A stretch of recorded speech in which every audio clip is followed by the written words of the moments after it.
Hello,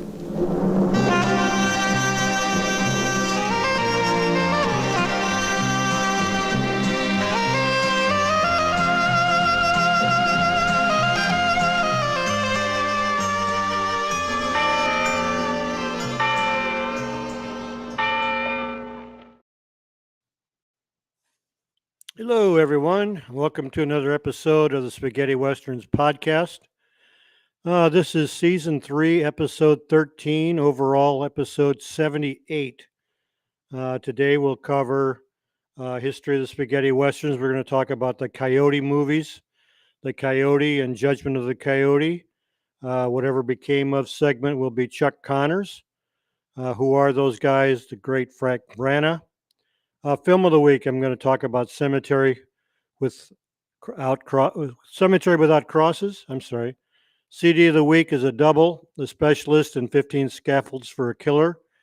And then we've got the book of the week, autograph of the week. I've got 3 posters to show you, and we'll end up with the weekly news. There's 3 DVDs that have been released this past week. So let's start with history of the Spaghetti Westerns, and we're going to talk about the Coyote. This is a 1954-55 Spanish-Mexican co-production on Palacio Films and Union Films out of Madrid and Oro Films out of Mexico City. The director was Joaquin Luis Romero Marchant, Spaniard, and Fernando Soler, based on a novel by Jose Malorquí, and the screenplay was by Marchant and Malorquí. The cinematography was by Ricardo Torres. It's in black and white, both films. Music was by Odin Alonso and Jess Franco. The film stars Abel Salazar as Cesar de Achagua, or also the Coyote. Gloria Marin as Leonor de Acevedo, or Mara. Some other names you might recognize will be Manuel Monroy as Edmund Green, the great Santiago Rivero as Captain Potts, Rafael Bardem as Don Cesar de Achagua Sr., Jose Pepe Calvo from Fistful of Dollars is Sullivan, Angel Alvarez plays Fiscal, Zandas Bolas plays a beggar, and Rufino Ingles plays an El Coyote collaborator. Anyways, the story goes in 1848, a dandy named Cesar de Achagua, played by Abel Salazar, returns to California from the east. Upon his return, he finds his former Mexican land under the suppression of the United States government. A local rebellion by the native Mexicans has been crushed, and the imperialist Yankees have imprisoned and cruelly treated the peasants. Caesar remains a gentleman by day, but by night he becomes a masked gunman, dressed in all black, who is out to avenge his fellow countrymen and overthrow the oppressive governor and his army. This is sort of like a Zorro character, but it's based on a Spanish novel, like I said in the beginning. DVD-wise, I can only find that it's on IM Records, which was released in 2007.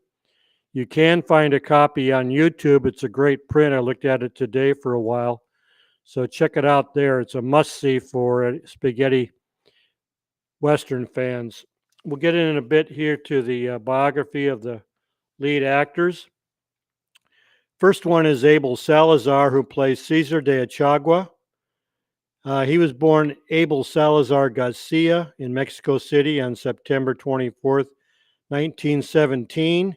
He was a producer, director, and actor.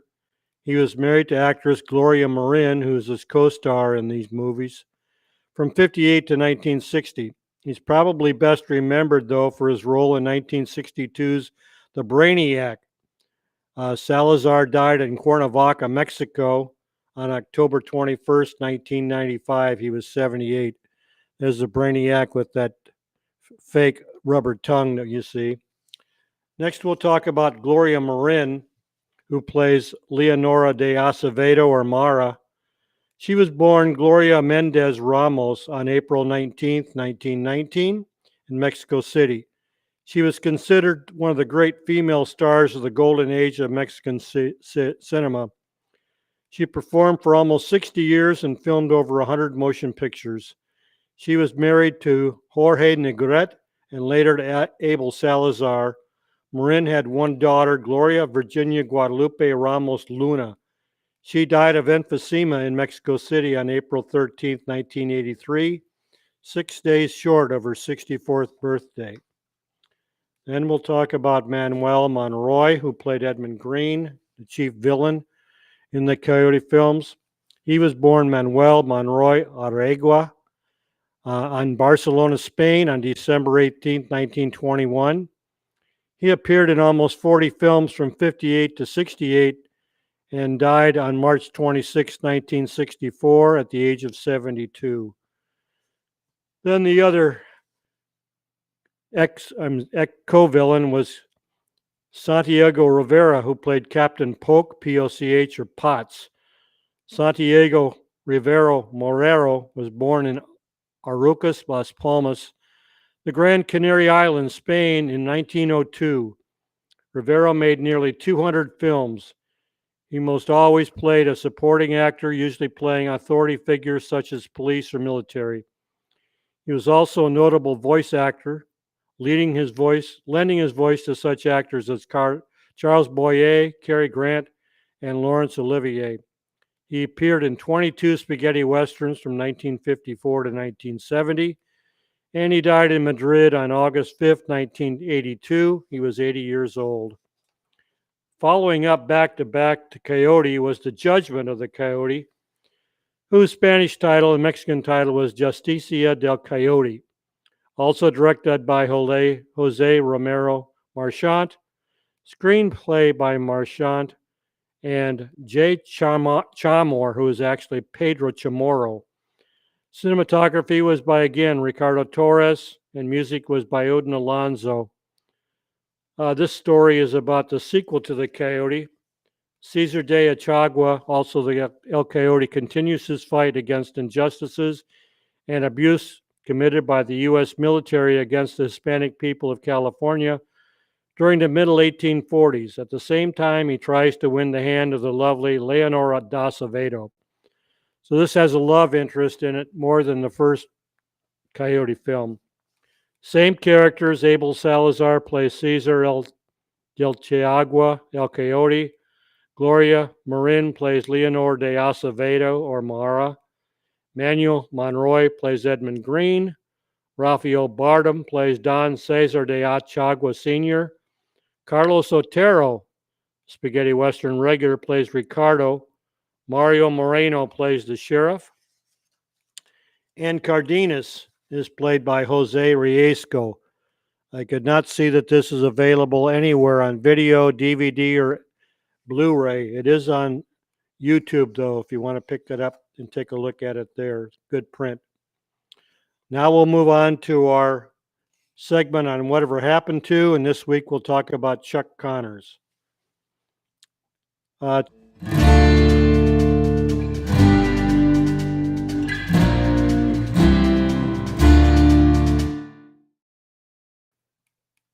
Chuck Connors was born Kevin Joseph Aloysius Connors in Brooklyn, New York on April 10, 1921.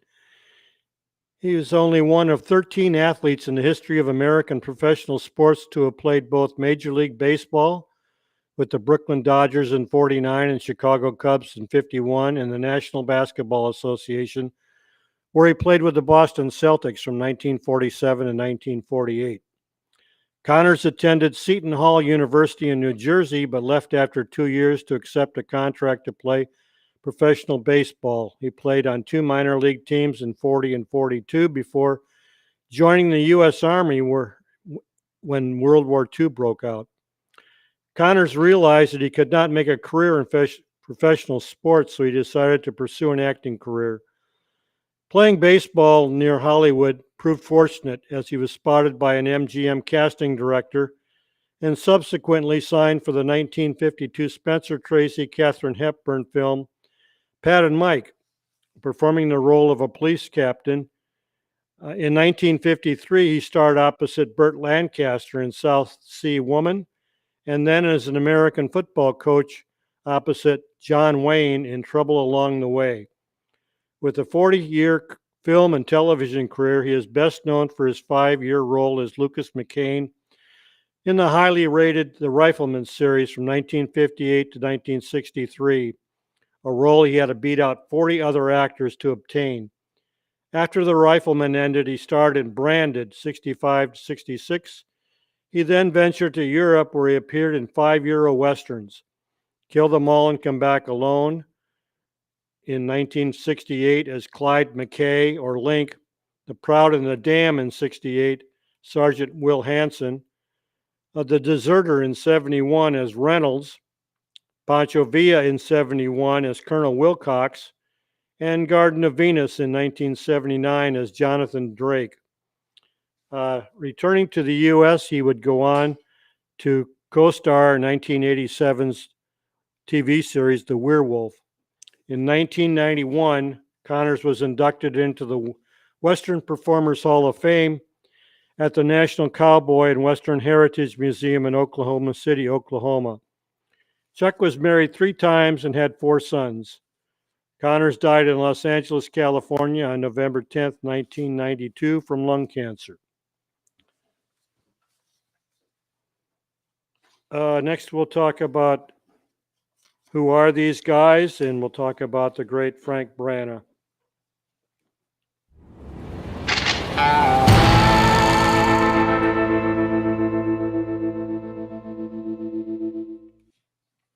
Okay, Frank Brana Perez was born in Paola de Allende, Asturias, Spain, on February 24, 1934. He was sometimes credited as Frank Blank, Francisco Brana, Frank Brana, Francisco Brana, and Paco Brana. As a young man, he worked as a miner to support his family and became ill with silicosis. He was excluded from the army and ended up working as a driver in Madrid. He got the opportunity to work as a chauffeur for a man there. He was then offered some screen tests to work in films as a stuntman. They asked if I could ride a horse, and I said yes, but which was not entirely true, he says in his book. He then became Frank Brana, the stage name he chose to appear on the big screen with Clint Eastwood and Charlton Heston. However, his name was not in the credits in those colorful films called spaghetti westerns. He considered his profession a job. He was left to the action scenes, fights, and basically the death scenes were perfect for him. That was his specialty, death with dignity in the cinema, the title he chose for his autobiography. His first small role was in Café de Siniches, 1960.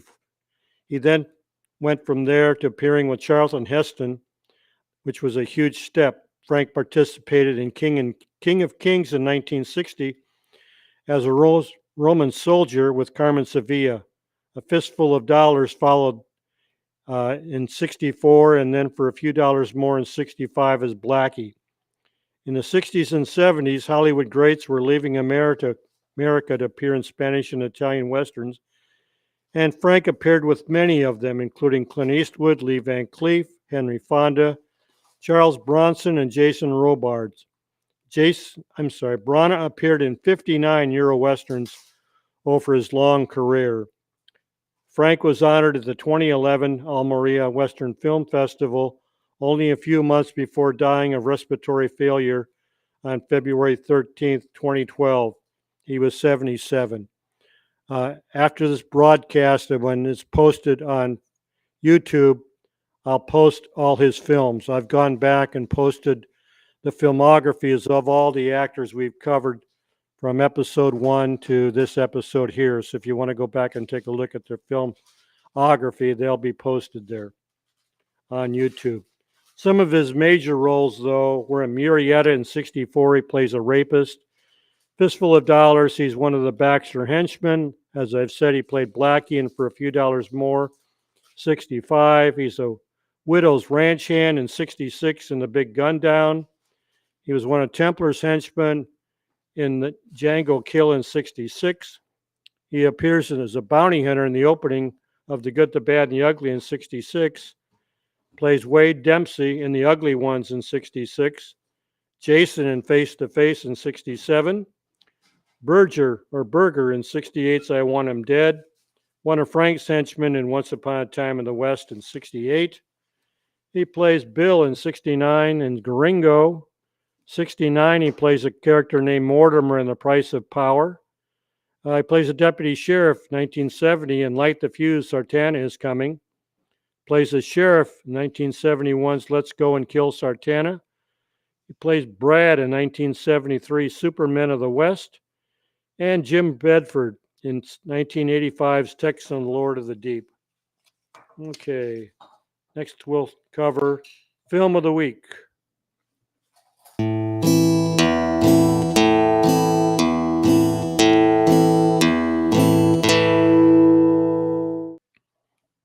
Okay, this is one of the greats. Cemetery Without Crosses. French title is Un Corps, un Colt. It's a 1968 French-Italian co-production, directed by Robert Hossein. Screenplays by Dario Argenta, Claude Desailly, and Robert Hossein. Cinematography is by Henry Pearson.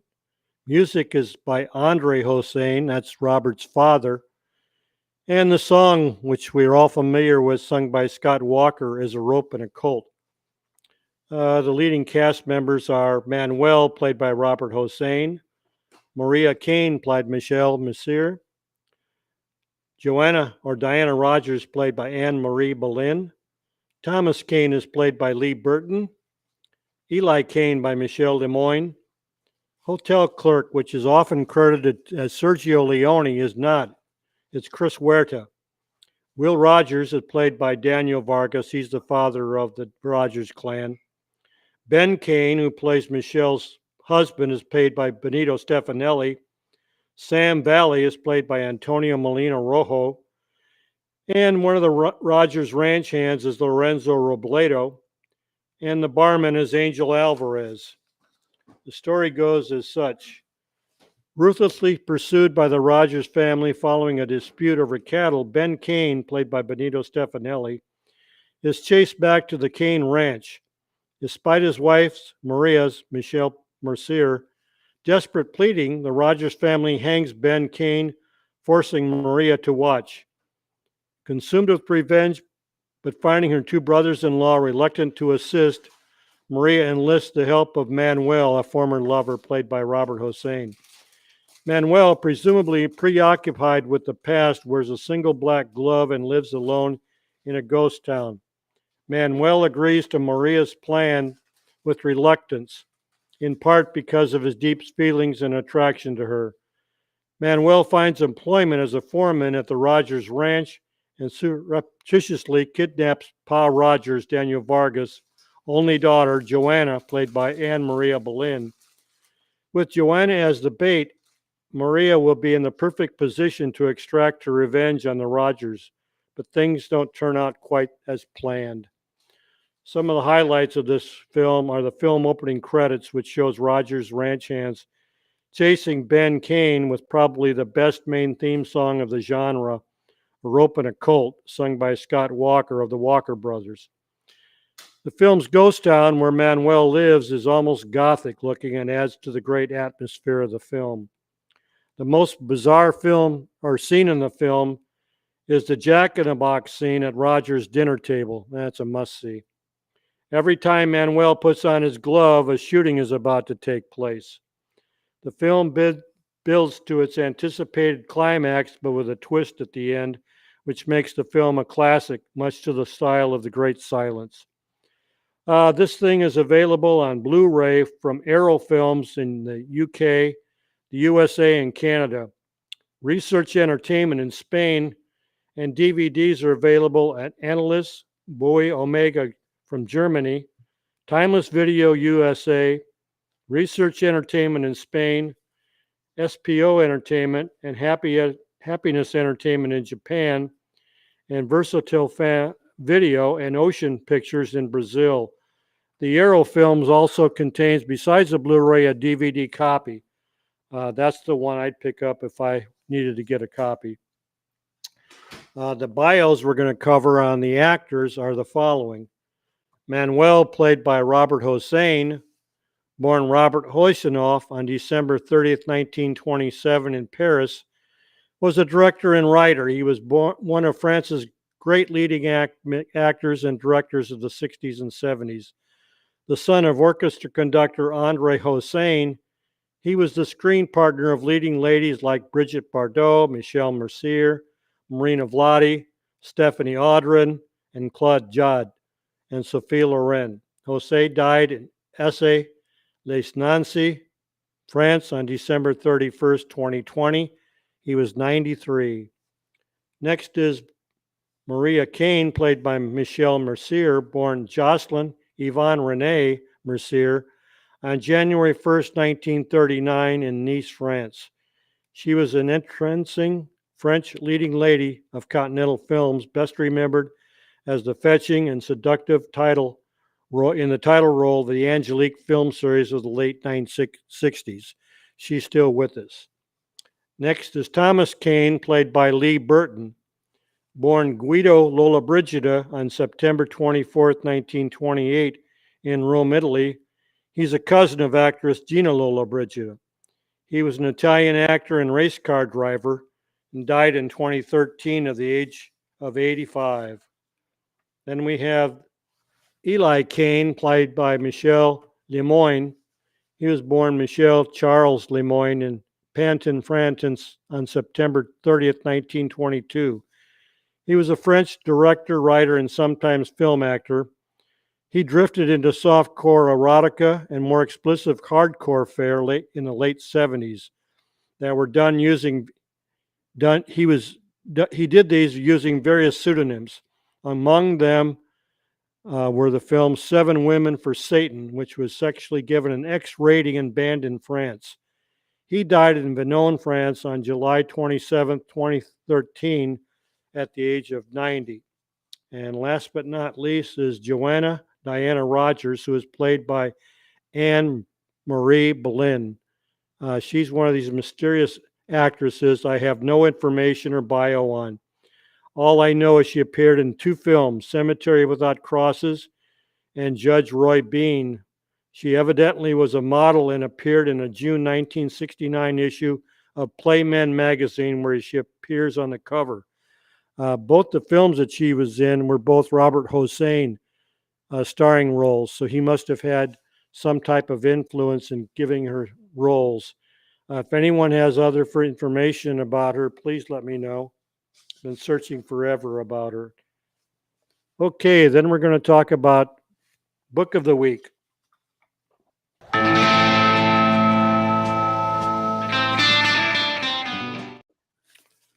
Staying with one of the subjects of the week is Chuck Connors, The Man Behind the Rifle, by author David Fox. It was released in 1997 by Artist Press. Contains 347 pages.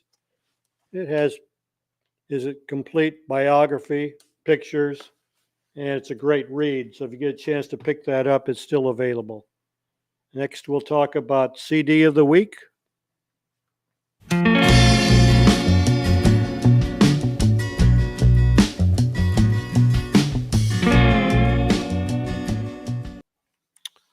CD of the week is a double, Gli Specialisti and 15 4K per Assassin, which is The Specialist, starring Johnny Holiday, 1969, with music by Angelo Francesco Lavagnino, and The 15 Scaffolds for a Killer, 1967, music by Francesco De Masi. This CD came out in 1994 from Italy. It's on the Beat label, number CD CR28, has 22 tracks, and it's worth about $12 today. I could only find it available on Discogs, so you can look there if you want a copy of it. Both of them are pretty good scores. Next, we'll talk about Autograph of the Week.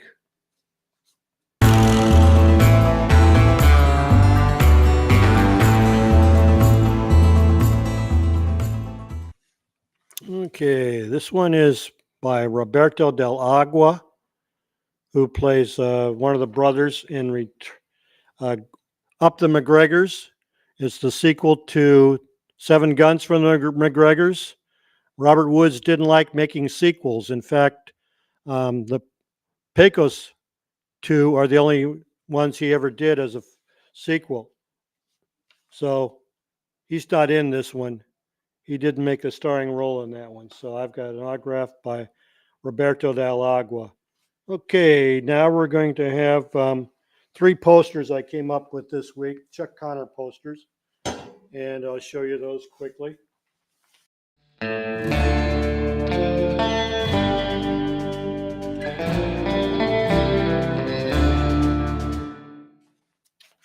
Okay, this is a window poster, British,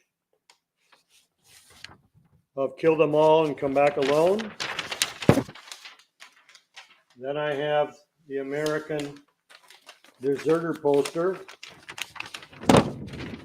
And I think this is the only design they ever made, no matter what country you go to. It's got the same artwork.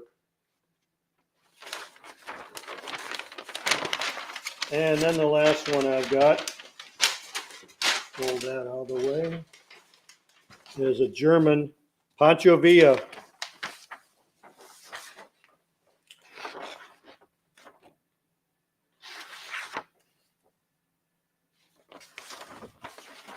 That one's different than other ones I've seen. And last but not least, we'll cover the weekly news.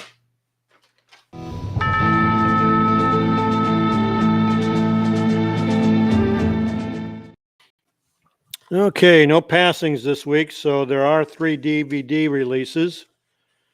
The first one is a new French Blu-ray DVD release of Valdez. We know it as Valdez is Coming, directed by Edwin Sharon and starring Burt Lancaster, Susan Clark, and John Cipher. The Blu-ray DVD was released on March 22nd on the Sedonis Calista label and consists of 2 discs. Aspect ratio is 1.85:1. It's in French and in Italian languages with French subtitles with a running time of 90 minutes. The second release is also a French Blu-ray 4K Ultra HD of The Grand Silence. Their title, of course, is Le Grand Silence. That's directed by Sergio Corbucci, stars Jean-Louis Trinjant, Klaus Kinski, and Frank Wolf. Contains 3 discs. It's in French and Italian languages with French and Italian subtitles. Running time is 107 minutes. It was released on March 24th. And the last one we have is a German release, And in Galgen Bastardo, which is Dead Men Don't Count, directed by Rafael Romero Marchant, starring Anthony Stephan and Mark Damon. And it was released on March 24th on the Explosive Media label. It's in German and English and Italian with German, English, and Italian subtitles. Its running time is 90 minutes and 86 minutes because there's multiple discs. Extras include 2 covers, a German trailer, and a photo gallery. So that wraps it up for this week. And we'll see you next week at the same time, same station. And for Jay and myself, adios, amigos.